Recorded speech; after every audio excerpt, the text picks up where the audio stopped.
Welcome to all. Various heads के बाद अब अपने को देखना है various efficiencies involved in a centrifugal pump. Efficiencies कब आती हैं? जब अपने लॉसेस रहते हैं किसी भी चीज़ में, तो उनको एफिशिएंसीज के टर्म में रिप्रेजेंट किया जाता है। तो देखते हैं पहले लॉसेस कौन कौन से होते हैं। सबसे पहले क्या होता है, एक इलेक्ट्रिक मोटर रहती है। इलेक्ट्रिक मोटर से शाफ्ट के थ्रू क्या कनेक्ट रहता है, अपना इम्पेलर कनेक्ट रहता है।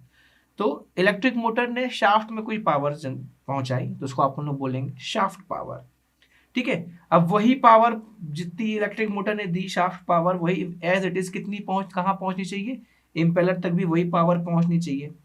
लेकिन ऐसा होता नहीं है। शाफ्ट से इम्पेलर तक पहुंचते पहुंचते जो पावर आई थी वो थोड़ी सी कम हो जाती है। ठीक है। क्यों कम हो जाती है? मैकेनिकल लॉसेस के कारण। मैकेनिकल लॉसेस जैसे bearing losses and friction losses, इन सब के कारण वो जो पावर शाफ्ट में आई थी मोटर से, वो इम्पेलर तक थोड़ी सी कम पहुंचती है। तो यहाँ पे आ जाती है अपनी मैकेनिकल इफिशियंसी। अब इम्पेलर में पावर पहुंच गई थोड़ी सी रिड्यूस होके। अब इम्पेलर क्या करेगा, उस पावर के थ्रू पानी को एनर्जाइज करेगा, पानी का प्रेशर बढ़ाएगा, मतलब पानी का पावर बढ़ाएगा, पानी को पावर देगा, मतलब उसको अपन लोग बोले आउटलेट पावर या वाटर पावर कहा जाए। तो इम्पेलर ने जितना पावर पाया, क्या वो पूरा का पूरा पावर पानी को दे देगा, ट्रांसमिट कर देगा? नहीं, उनके बीच में भी कुछ लॉसेस रहेंगे। उस लॉसेस को बोलते हैं हाइड्रोलिक लॉसेस। ठीक है। मतलब इम्पेलर पे जितनी पावर थी वो पूरी की पूरी पानी में ट्रांसमिट नहीं हो पाई, उन बिटवीन कोई लॉसेस रहे, उन लॉसेस को कहते हैं हाइड्रोलिक लॉसेस। और जो एफिशिएंसी आएगी वहां पे बोलेंगे हाइड्रोलिक एफिशिएंसी। फिर इसके बाद एक होती है ओवरऑल इफिशियंसी, जो कि स्टार्टिंग में अपने को कितना मिला और एंड में अपन ने कितना अचीव किया, इसका रेशियो रहती है। मतलब एंड में कितना अचीव किया वो न्यूमरेटर पे, और जो स्टार्टिंग में अपने को एक्चुअल पावर अपने जो भेजी थी वो डिनोमिनेटर में, इसका जो रेशियो रहेगा वो ओवरऑल रेशियो रहेगा। इस डायग्राम में आप क्लियरली देख सकते हैं, एक टेबुलेटेड फॉर्म में आपको दिखाया गया है कि कौन सी एफिशिएंसी किसके किसके बीच में लाई करती है और कौन कौन से स्टेप्स रहते हैं ड्यूरिंग द सेंट्रीफ्यूगल पंप। एक एक करके देखते हैं। सबसे पहले आती है मैनोमेट्रिक एफिशिएंसी।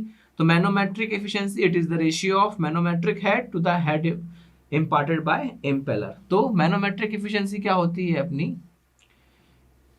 कि कितना वर्क इम्पेलर द्वारा किया जा रहा है। कितना वर्क इम्पेलर द्वारा किया जा रहा है, हेड फॉर्म पे लिखें यदि तो इम्पेलर द्वारा इतना ही वर्क किया जा रहा है। ठीक है, इतना ही वर्क किया जा रहा है इम्पेलर द्वारा, तो इतना पूरा का पूरा वर्क अपने को वाटर को मिल जाना चाहिए था, मिल जाना चाहिए था। लेकिन वाटर को कितना हेड मिला, HM।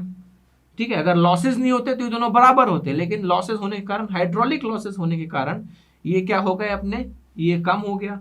तो वहां पे अपन हाइड्रोलिक इफिशियंसी इस्तेमाल करते थे, यहाँ पे इसके लिए मैनोमेट्रिक इफिशियंसी इस्तेमाल करेंगे, टर्मिनोलॉजी इस्तेमाल करेंगे। तो क्या हो गया, GHM अपॉन VW2U2, ये अपनी हो गई हाइड्रोलिक या मैनोमेट्रिक एफिशिएंसी। फ्रांसिस टरबाइन में यदि हम देखें तो हाइड्रोलिक एफिशिएंसी कितनी रहती थी, या ब्लेड एफिशिएंसी फ्रांसिस टरबाइन में आप लोग देखते रहे, VW1U1 अपॉन GH, ये ब्लेड एफिशिएंसी होती थी किसकी, in case of Francis turbine. तो जस्ट अपोजिट चलता है, मैंने आपको बताया था, यहाँ पे भी जस्ट अपोजिट है। ठीक है, समझ में आया आपको?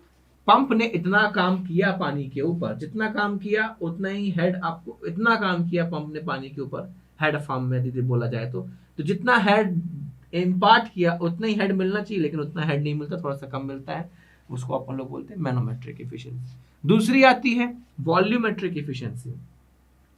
वॉल्यूमेट्रिक एफिशिएंसी मतलब कि कितना पानी इम्पेलर में आ रहा है, कितना पानी इम्पेलर में आ रहा है, और कितना पानी डिस्चार्ज में अपने को मिल रहा है। अब जाहिर सी बात है, जितना पानी इम्पेलर में आएगा उतना पूरा का पूरा पानी डिस्चार्ज में तो मिलेगा नहीं, डिस्चार्ज में अपने को कुछ कम पानी मिलेगा। क्यों? कुछ लीकेज लॉसेस हो जाएंगे बिन बिटवीन। तो वॉल्यूमेट्रिक एफिशिएंसी वही है कि लिक्विड डिस्चार्ज पर second from the pump, pump से कितना पानी मिल रहा है अपने को अल्टीमेटली, और इम्पेलर में कितना पानी आ रहा है। तो इम्पेलर में जितना डिस्चार्ज हो रहा है उतना तो आ रहा है, प्लस क्यू क्या है, small Q, leakage of liquid या लीकेज लॉसेस, या क्यू क्या है, लीकेज लॉसेस और स्मॉल क्यू क्या है, लीकेज लॉसेस, और कैपिटल क्यू क्या है, actual liquid discharge eight pump outlet.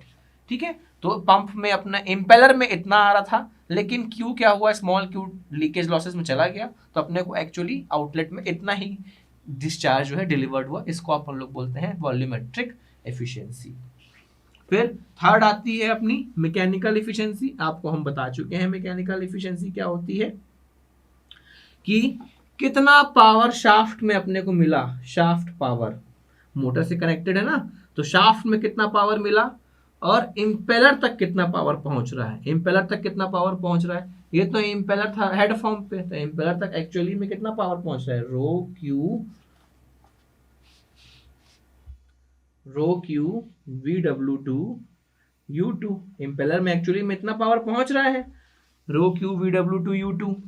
तो इंपेलर में ये पावर है, अगर ये पावर के टर्म में देखा जाए तो वर्क, तो इतना पावर हमने शाफ्ट पावर दिया, लेकिन पहुंचा कितना, रो VW2U2।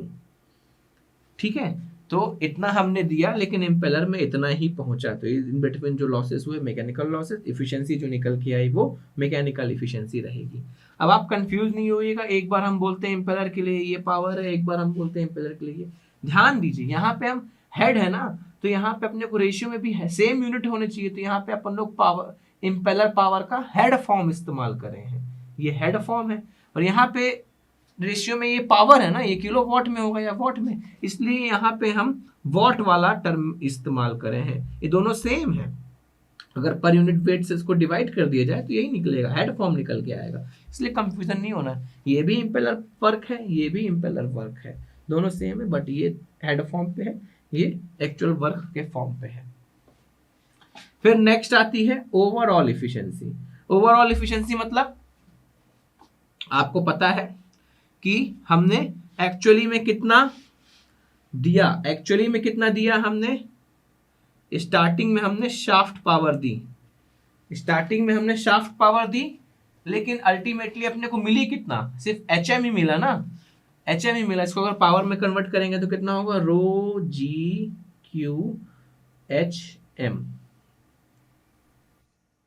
ये HM इतना मैनोमेट्रिक हेड अपने को मिला, लेकिन अल्टीमेटली हमने पावर कितना दिया, इतना पावर दिया, शाफ्ट पावर दिया, लेकिन अल्टीमेटली अपने को कितना हेड मिला, इतना ही मिला, बाकी बीच में लॉसेस हो गए। तो ये हेड फॉर्म में था, अगर इसको पावर के फॉर्म में लिखेंगे तो ρGQHM हो जाएगा, क्योंकि यहाँ पे पावर फॉर्म अपन ने इस्तेमाल किया है। तो ये ओवरऑल इफिशियंसी। ओवरऑल इफिशियंसी का एक और टर्म अपन हो सकता है, कौन सा, मैकेनिकल इफिशियंसी इनटू कौन सी इफिशियंसी, मैनोमेट्रिक इफिशियंसी। देख लीजिए आप, कन्वर्जन करके आपको मिल जाएगा। सो आई होप ये लॉसेस और इफिशियंसीज जितनी इन्वॉल्व होती हैं सेंट्रीफ्यूगल पंप में आपको क्लियर हुआ होगा। Thanks for paying your attention.